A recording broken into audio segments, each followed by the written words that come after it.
So I wanted something domestic, and I wanted people to sit down and to kind of have like a conversation with one another.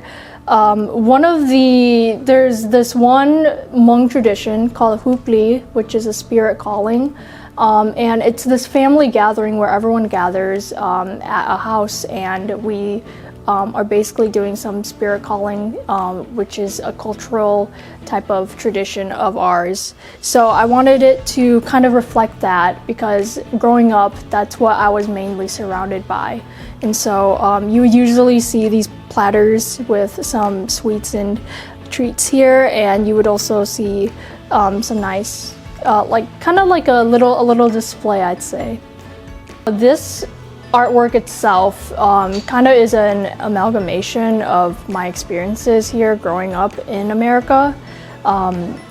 During schooling, I never necessarily felt I never really felt connected with my own Hmong peers, but then I also felt such a disconnect with my other peers in school.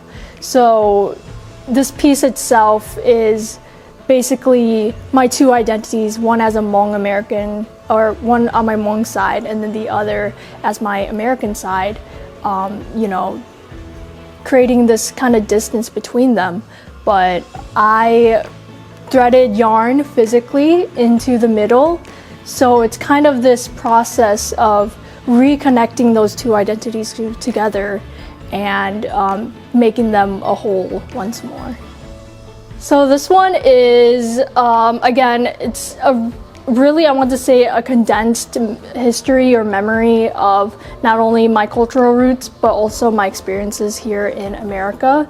So it's an embroidery thread on cloth, so it kind of tells a story, or a retelling of like a very condensed version of the Vietnam War, and moving to America, and then my parents having me, and then up until present day. Part of the purpose of having very disconnected embroidery thread, I'd like to think that my story and my experience,